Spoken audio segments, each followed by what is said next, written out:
This week on Carlie's Couch, we discuss seasonal affective disorder, how to identify symptoms in your life, and then explore steps that you can take to manage its everyday effects.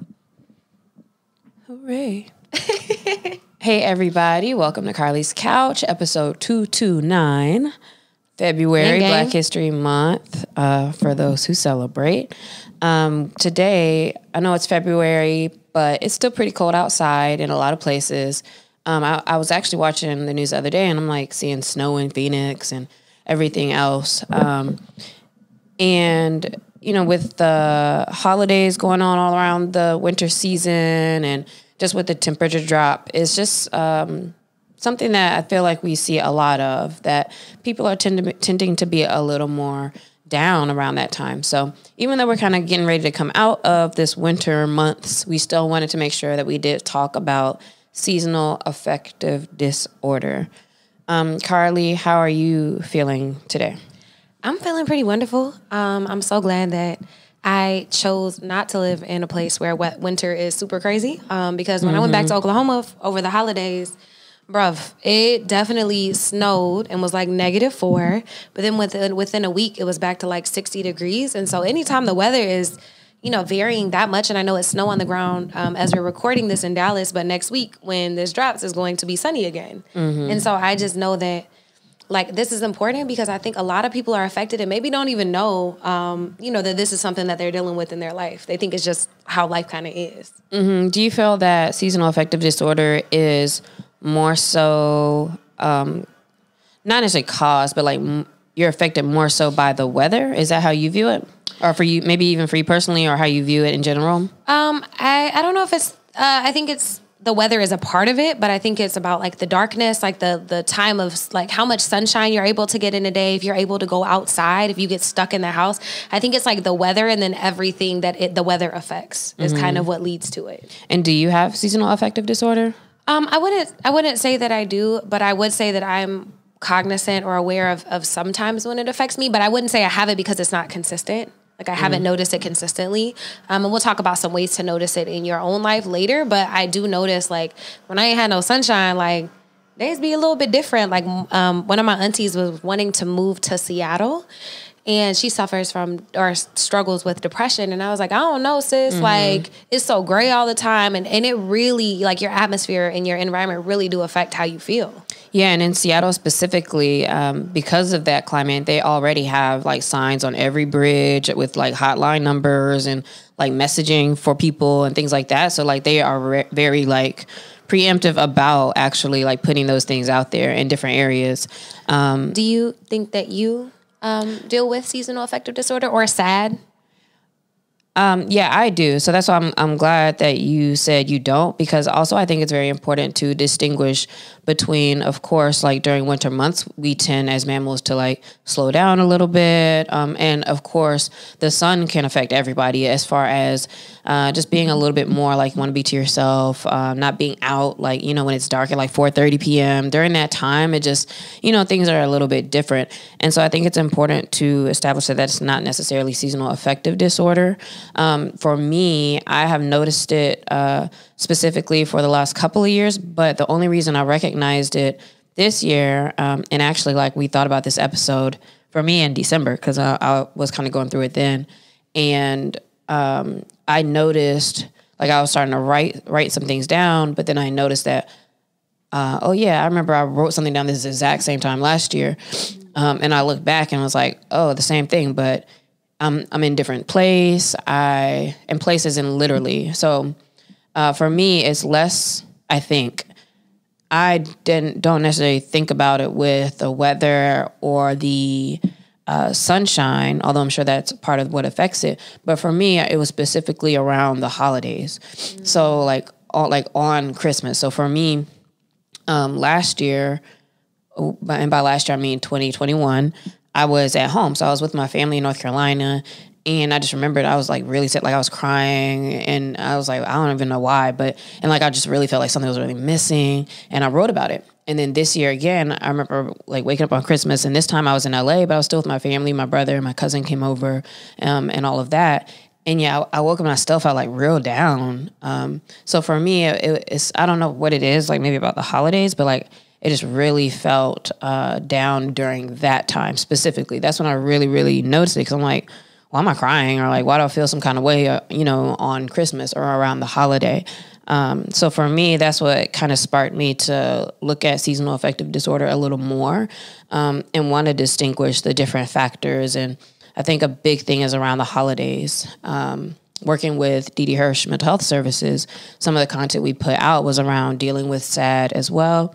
And also a lot of content around dealing with just the holidays in general, that time of like a lot of family holidays. And, it's a time that a lot of like, not necessarily drama, but, you're dealing with a lot of people, different relationships and or sadness because of family members who may not be around anymore, or, just so many different things, right? During the time that's supposed to be, air quotes, supposed to be so happy.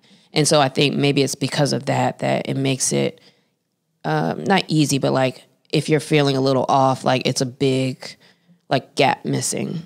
Oh, for sure. There's so much pressure around like Christmas cheer and this and holidays. And oh my God, you're not excited to spend time with your whole family and do all this. And it's like, man, like not the holidays aren't the same for everybody. And so I'm glad you notated that it's, important to do whatever you need to take care of yourself during those times. And it's okay if you're not feeling up to, Christmas cheer and caroling and all that. Yeah. But then this last year, so 2022, I also noticed how that changed like through the day. So when we talk more about it, and like more of our personal stories or whatever and how to deal with it, then I'll come back to that as well. But seasonal affective disorder, it's also called the winter blues. Seasonal depression is what I kind of see the most. Or we could say SAD. I've just been saying the whole thing so y'all get used to like what we're talking about. Might say SAD for the rest of this. But it's just this feeling of being down. And again, like not to mistake like having a bad day with depression, but specifically during those months we see it a lot. But Carlie also found some other information that it can affect you during other seasons as well. So maybe like the change in seasons, like, I don't know, different things, at different times. So if you notice consistency in these symptoms we're about to go through, maybe that is something you could talk to a professional about to delve a little bit deeper and see if it could be SAD. Yeah, one thing I noticed too is that I'll see a lot of people talk about being sad on their birthday, or really like feeling really down. And again, unexplicably kind of. So like, some people will kind of inexplicably be down around their birthday, and that doesn't necessarily have to be a particular season. But again, I feel like it's kind of a similar thought of around like, what might be a happy day just really triggers the what's not there or what's not enough and things like that. And you can really kind of end up being a little blah.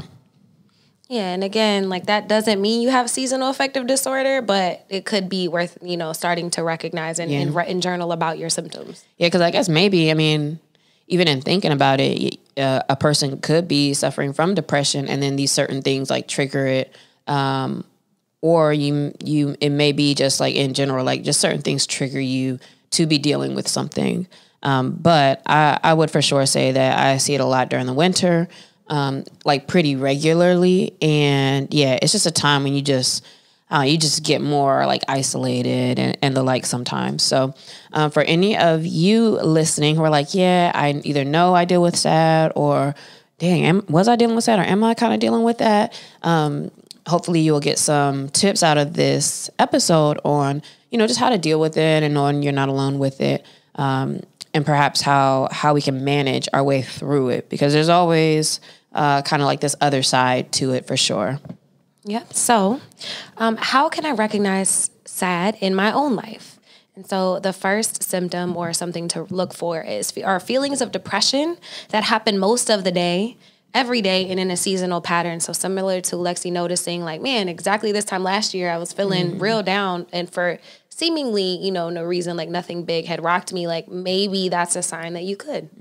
With depression, if is there a particular like signifying amount of time where they say like, you're dealing with depression as opposed to just having a down, a few days or something? Because like as women also like, hormone shifts, things like that, right? Do you by chance know that? So I've done some research because depression runs in my family, and there are so many different types of depression and things that can set it off, and could be hormone induced, could be all of these things. And so yes and no, like I don't know an exact time thing, but therapists definitely do, or or professionals. And I'm thinking about like with some of the apps like Calm, Headspace, whatever, the ones that kind of will prompt you to check in. Most of them actually have that added in now. But when they ask you questions, it'll be like not ever, often, sometimes, like that kind of scale. And they'll ask like how often did you feel certain ways? So I think it is something around like, if it's a lot of days, then, something's not quite right. If you're having a bad couple of days, then that could be different. Other ways to recognize if you're dealing with seasonal affective disorder is if you're very tired, very, very low energy, and like a loss of interest in activities that you enjoy. So again, kind of maybe you're just noticing you're on the couch every day, all day, or you're tired at 6 o'clock, things like that. But again, I would also say and note that especially during the wintertime, when it does get dark at 4:30, 5 o'clock, by 6 or whatever, like, yeah, I'm ready to go to bed. Like I personally, I kind of go with the day. So like when the sun's down, I could go to bed. But paying attention to that, like if it's just like so low that you're just not really moving and not doing much. Yeah, that's a great one.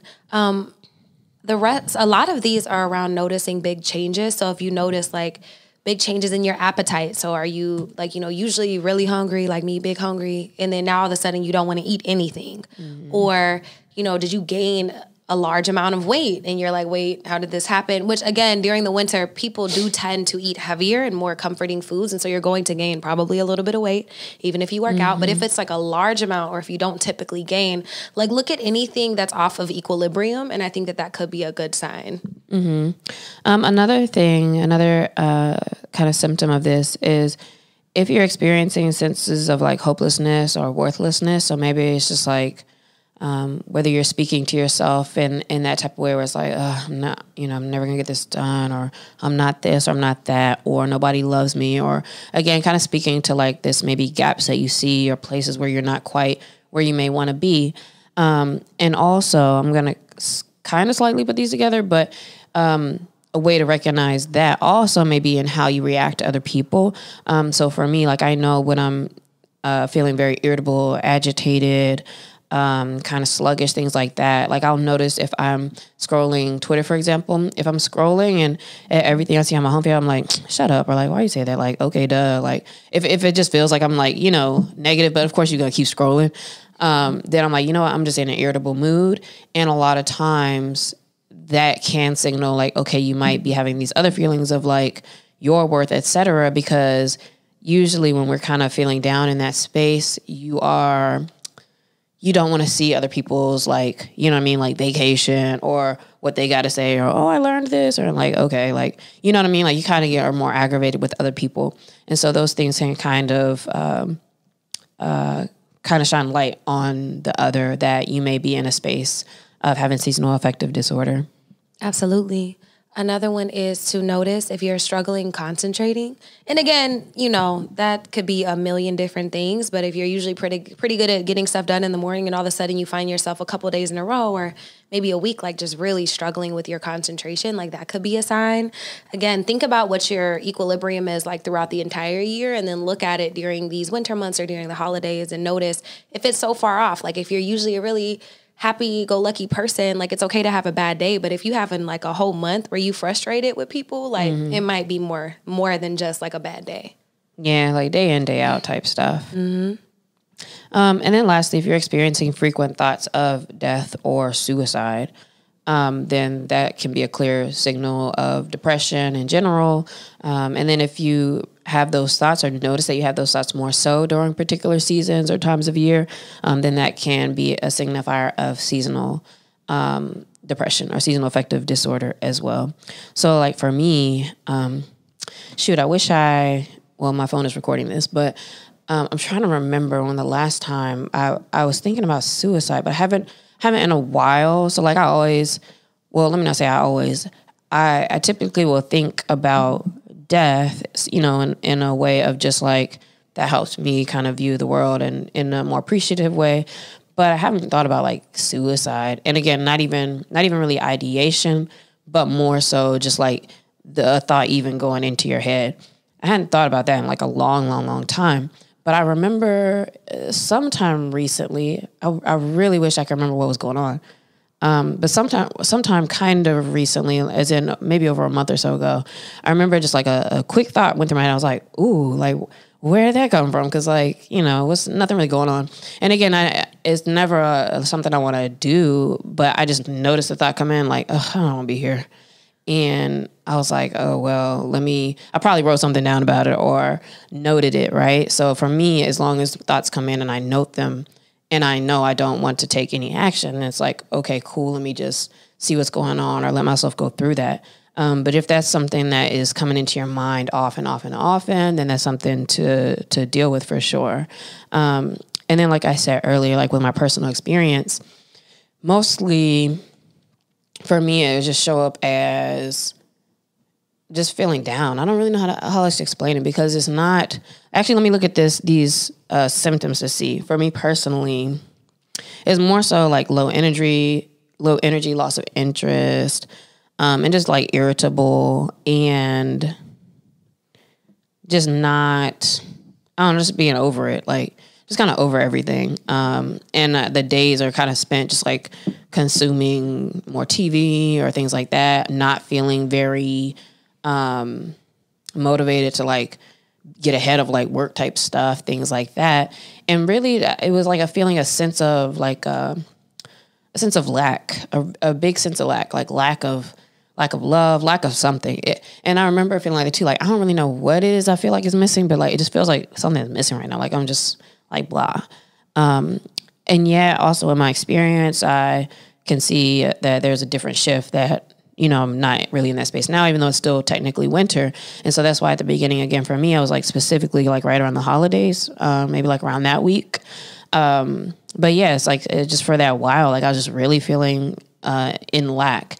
And I remember on Christmas though, being like, ugh, kind of whatever today. But then my cousin came over and my brother was here and we cooked. And I feel like as we spent time through the day, then it's like, oh, I forgot I was feeling like that earlier. So even though it's like I was like, I don't even feel like doing all this today. You know what I mean? Like I didn't feel like doing anything or I wasn't feeling cheery and all of that. As the day went on, sometimes it's like you still put yourself in the spaces you need to be. And it's almost like it becomes like a thought in the back of your mind. And I did enjoy the day and did end up enjoying my family. And I remember feeling like, okay, the day ended much better than it started because that was like really just like me in my head. And I think that that's so important to notate, and thank you for sharing your experience because like that's why it's important to talk about this because it's like how can you set yourself up in a space where, you know, the best space possible if you know that you might be going through these things. Like you might not be able to completely alleviate it, but, you know, what are some ways that you can actually, you know, set yourself up to you know, have extra grace, to be around the people that love you, to do the things that you need to do or to help support you during these times. Mm-hmm. Do you know, like if you have family members who deal with depression or anything like that, do you know of any experiences of anybody specifically around seasonal depression or how you notice them being during the season time? So my mom had depression. And it would get worse during the holidays, especially whenever she couldn't spend time with family. And like it would just turn into her like crying a lot more and being really sad, you know, when things like couldn't be together. So even like noticing your emotional outbursts, like she might be at work and then something happens and now she's crying. And it, you know, the catalyst didn't warrant the crying, but the crying comes from the extra emotional energy and vibration that she had because of the depression. Mm-hmm. And that also kind of makes me think about how sometimes it is like during the holidays, specifically for winter, a lot of extra stresses of prepping things, shopping for people, cooking, money, even making plans, traveling. You know, all of those things are already stressors, really, and because of the like consumerism around the holidays and things like that too. It's already like a lot going on, so it's not really. Like something you said earlier, it's not really the environment for somebody who's already like at the edge or like anxious or dealing with depression or feeling some kind of way.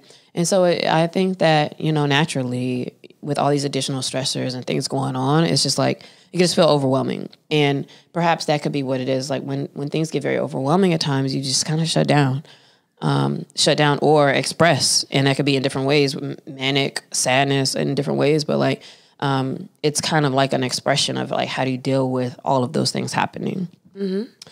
So let's talk about maybe some ways to manage this. And keep in mind that these are strategies to help manage, but I wouldn't put them in the place of treatments. Like, definitely make sure you're talking to specialists if you feel like that you need it, or if you are having those, suicidal thoughts or ideation or experiencing like a hopelessness. Make sure you talk to somebody. Like, these are things to help you succeed while you're also talking to a professional if you feel that you are affected by seasonal affective disorder. And then the ways to manage, we divide it in kind of some different categories of physical ways, emotional ways, social ways, spiritual ways, and not 500 of them, environmental and life. The life part is like just things to think about like on your day to day. But in all these different areas, there's things you can do. And I would also add that just depending on your lifestyle or, your personality, character, all those things, just thinking about like which of these might be helpful for you. Maybe in general when you're down, or if you're dealing with depression or seasonal depression specifically, if you haven't thought about them, maybe how you can incorporate that into your life. So physical, these ones, I feel like I always talk about the physical stuff, but maintaining or creating a consistent level of movement. Like, I know it's harder to move when it's cold outside, but do yoga, do stretching, do the things that you enjoy, dance a little bit, like find something that you enjoy. Also making sure that you're eating a healthy, balanced diet. Like, your hormones might be off. Like, you might actually need to talk to a nutritionist, and that could be what's inducing this. And so making sure that your body's getting the nourishment that it needs. And then making sure, like, being balanced, that you're not overindulging in sugar and heavy foods, caffeine, alcohol, things that tend to exacerbate these symptoms of depression. And then sleep. Making sure that you're regulating your sleep pattern. So try to avoid sleeping during the day. Maybe you hit like a little small nap, but you don't want to do that to where you're up at night and then your schedule is all thrown off and then there's not enough daylight and then it just gets harder to regulate. So try to put yourself on a schedule. Like, try to have a bedtime. Try to have a time that you wake up and get some sunshine in your eyes. And can I throw some notes and examples to those tips that you mentioned? So one of the things when it comes to physical, that I noticed was like I still had like my tennis lessons all through the winter, and it's like cold out there. Even though we're in LA, like it has been pretty cold like this last few months. And so every time like I'm like, yo, I do not want to go. And then a lot of times I wasn't going to like 7 p.m. So it's like I already been done working, been sitting down. Like you don't want to get back up to do stuff. But then like every time, of course, after like you do feel better. So that's one of those things, that and eating well. Like for example, I don't think I did anything in December, but for January, I did no sugar. And so I don't even know if that necessarily helped or not, but I also can't tell you, like, I haven't felt no kind of way really since more so in like December. So, those types of things can really help, but understandably, those things are hard to like try to do when you're in the state of like depression or feeling down. And so it may be easier to reframe it in that kind of way. Like, okay, for the month of January, I'm not drinking alcohol, or I'm going to meal prep, this week, or things like that. You may, instead of thinking about it as an overwhelming thing. And that's something we talk about when we talk about having a plan, setting goals, et cetera, things like that. And then one last thing about this physical, that I noticed over the last month, maybe, and I know, Carlie, you probably seen it too, but I think I saw it on Twitter first, but then it's from TikTok, the guy who's doing like the electric slide. He's like, every time, he was like, day 6 of doing the electric slide, because I'm feeling depressed. And it's one of those things where it's like, oh, just kind of, not just, but get moving. And it may not cure, air quote, or solve a thing, but to get moving does change something. And then the electric slide is such a feel-good type of dance that like there's no way you could put on Beyonce or like a whatever track, do that, and like it could be medicinal, I think. And so I thought that was really interesting that he's like, just anytime I'm feeling some kind of way, let me just start doing a dance. And it's a repetitive dance, so there's almost probably like a form of meditation in that sense. So things like that, right, that you can try. Bro, movement is medicine, and physical movement has saved my life like more times than I can count. But you can also make it an adventure. Like if you've always wanted to try salsa dancing, and you can't afford it, let's say you broke, but you want to try it, look it up on YouTube. Like look up something or go to a class or do a thing. There's like free, I know in LA, there's like free salsa dancing events and stuff.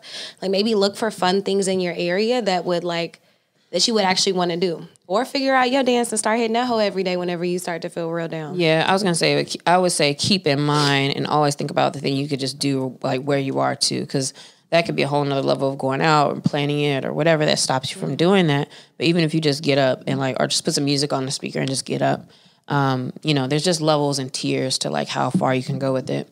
I'm going to put spiritual and emotional together. So in the space of spiritual and emotional things you could do to manage seasonal affective disorder, A is practicing mindfulness and meditation. We've talked about this a million times, so I'm not going to go into it deep. But again, if it's like transcendental, then you are similar to like the electric slide. You are saying your phrase over and over, and so there's not really space for other stuff. If you are noting or focusing on your breath, you're focusing on something, or you're just paying attention to what's going on but not giving it the time. If you're doing like 6-step meditation, for example, part of that is really around 3 things that you're grateful for, 3 things happening in your personal life, things that people did with you. What do you want your life to look like? While you're thinking about those types of things, you're practicing gratitude and you're envisioning a future, which can take you out of a space you're in currently to think about the ways that you are feeling good or the ways that you want your future to look. So that part of that is expressing gratitude, which always when you can take that moment to think about things specifically that you're thankful for, you can't really feel any other way like in that moment while you're feeling thankful. So all of that is very helpful for just getting out of those moments or helping you through those moments.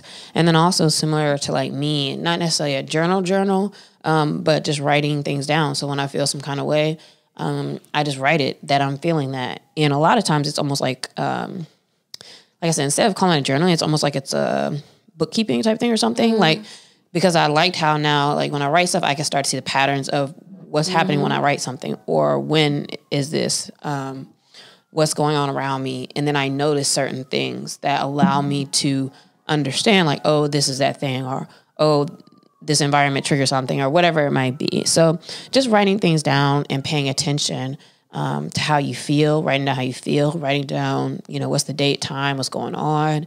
And it allows you to just better understand yourself. Yeah, and then like you can notice patterns and, you know, move on from there and help set yourself up for success. Environmental is a huge thing that you can do to help manage this. So I was talking about hormones, but also your minerals. So vitamin D deficiency may be a risk factor for depressive symptoms.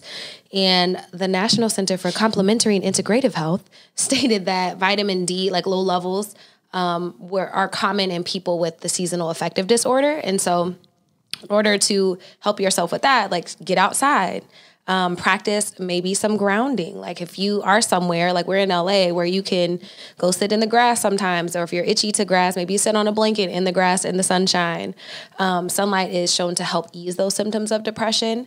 If you cannot, and if you're somewhere that it's snowing right now, like Oklahoma and Texas, you can get a sun lamp. Or do bright light therapy, because exposure to artificial light can help keep your circadian rhythm on track, which is like a first line treatment option for people with seasonal affective disorder.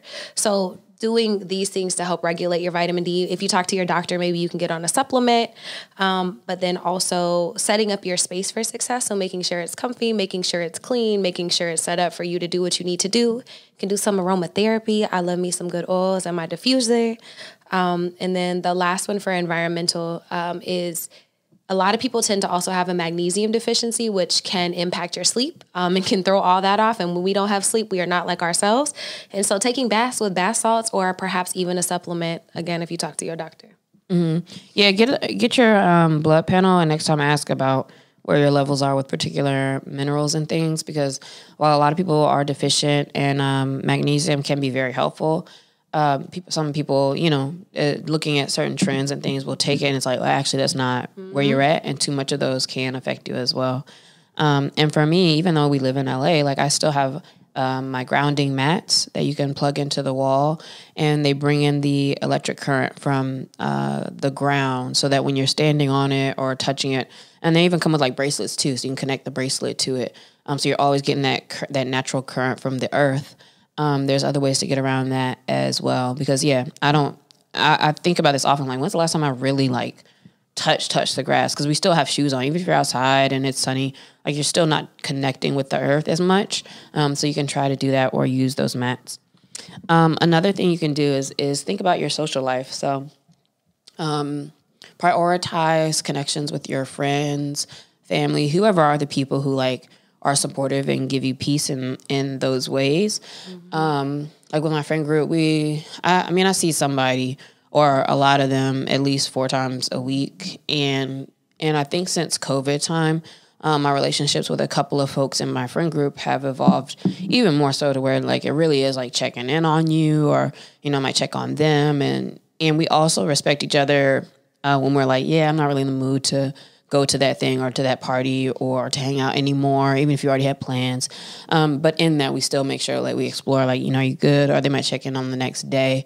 But like I said earlier, there's times when you're like, yeah, this ain't it. And then there's times where it's like, all right, let me get out. And what I do to help with that is I pull my clothes out earlier in the day. Like if I know, like maybe I'm going to dinner with somebody, or I know we're supposed to be catching up or later or whatever.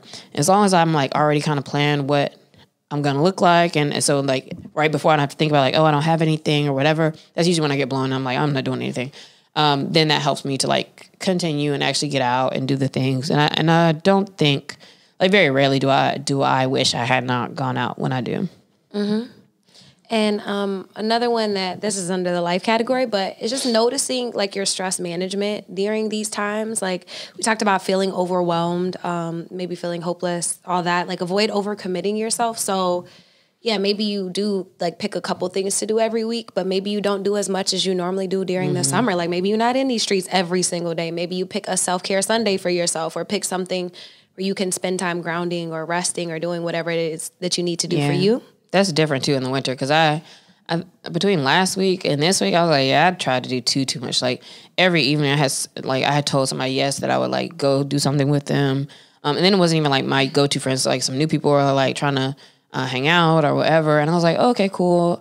But then on the day, I was like, yeah, I don't really super feel like doing this anymore. But I'm gonna stick to my words. I still kind of hung out, but like I was supposed to be going out today, and yesterday I was like, yeah, I'm not. I already know. Like I kind of got too much on my plate going on. So let's reschedule this for the next week. So you have to also be able to honor yourself. And again, you don't want to be the person who's known for flaking all the time. So there's balance in that, but also listen to yourself. Yeah, and make sure you spend some time like participating in things that fill you up and help you relax and bring you peace. Like Lexi said, be around those people. It's very played out and very said a lot, but it is so true. You cannot pour from an empty cup, and especially if you out here, working through other things, like it's important to make sure that you're taking time to pour into yourself. Yeah. And we already kind of talked about tracking symptoms, which is something that is really helpful, like we said, to know yourself and know what you're dealing with. And so really taking the time to recognize how you're feeling, if it's different than the usual, what's going on around you, all of those things, like paying attention to all of that will be very helpful, and just opening your own eyes to it.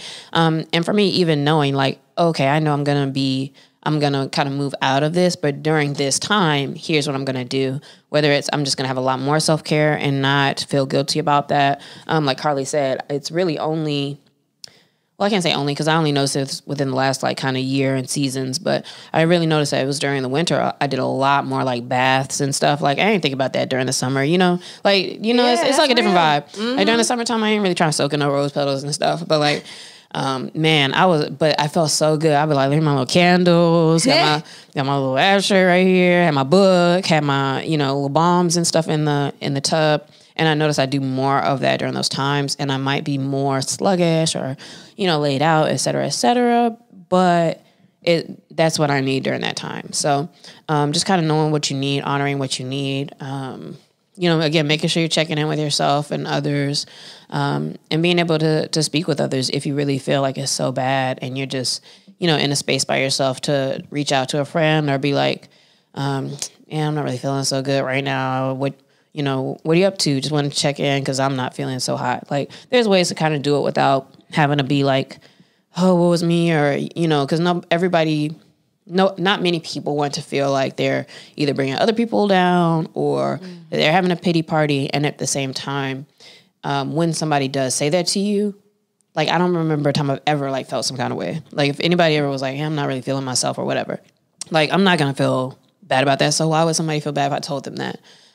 So think about it that way. Actually, a friend of mine, like a few days ago, actually, I texted and was like, oh, I miss you in the, seeing you with the group, because they had exited the group chat. And that's another thing too. Like, when you're just sometimes your energy is like not for a bunch of people, even in the phone. And I didn't even know that it was, because of something like that. And I didn't think about it because sometimes we come in and out. But I was just checking in like, hey, I hadn't heard from you in a while. I just hope you're doing good, whatever.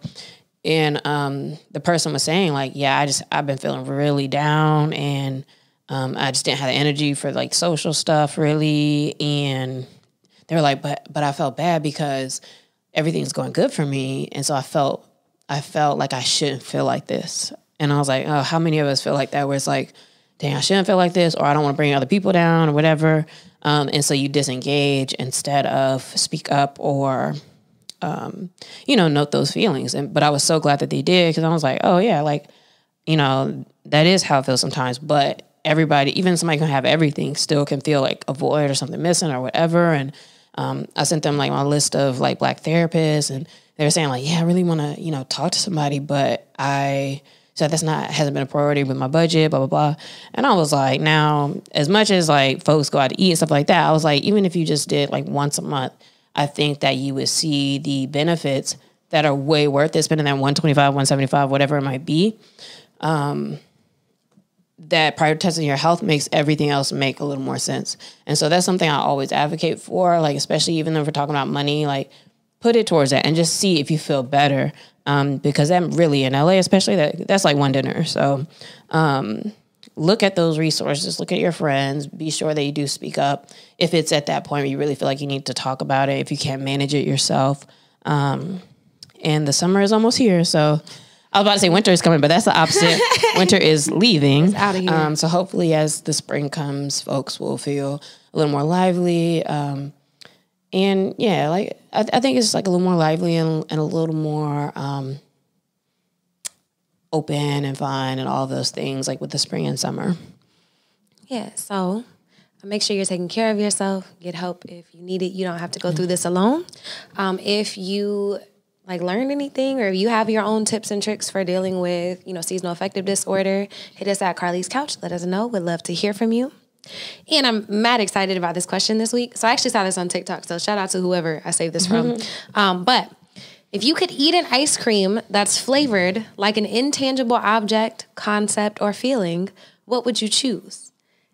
And it's an interesting question. Object. Yeah. So for example, an example is like childhood summers or jazz music. Like what would you... Like what would be a name of it almost? And you said specifically ice cream? Yeah. Well, they said, ice cream. A flavor that is a concept or a feeling, I would say, I don't know. I'm only thinking like boring stuff right now. It's okay. What, do you have anything already? I have a bunch. Oh, gosh. Well, you go ahead. I'll think of something. One of them is like a first kiss. Like that excitement that you have like around like a person when you like them, and like you just start to feel it. It's like, ooh, this is kind of sexy. Then another one I thought about is like sunset on the beach. And the last one is home, like coming home, like when you're just so grateful to come home. The honorable mention for me is like getting into clean sheets with a clean body, like fresh out the shower, oiled up or buttered up. Getting in those sheets, oh my God. Yeah, those are good ones. And there's with a Black Leaf Tea and Culture Shop. Like I think she has she has a tea called Home. And it's so funny because we did a tea testing over Zoom, and it's like, oh, this does taste like home. Like it was like a potpourri-ish cinnamon, a little cinnamon, a little kind of like a winter vibe or whatever. But it's like, oh, these are good, like a good representation of what that really feels like. So I would say something around, but mine aren't as specific, but I'm trying to think of an instance of like feeling of awe. Like When you see like a beautiful, like, you know, the mountains and the ocean and all the things, like how that feels. Do I want to taste that though? I don't know. I want the taste of freedom. Freedom. That's what I'm going to say. Freedom to do what you want to do. Put that in the flavor, please. There we go. Please. All right. Actually. All of you, take care of yourself. Thanks for joining us. Thanks for listening this week. Leave comments on the post, on the YouTube video, on Instagram, TikTok, wherever you see us. Share it. Give us 5 stars. Give us a review, or you can give us another review if you've done one 3 years ago, because we've been at this for a minute. So you can always refresh us. Let us know what you want us to do different or better. Let us know what you like. We're open to all of that. Again, thank you for listening, and we will see you next week. Bye, y'all.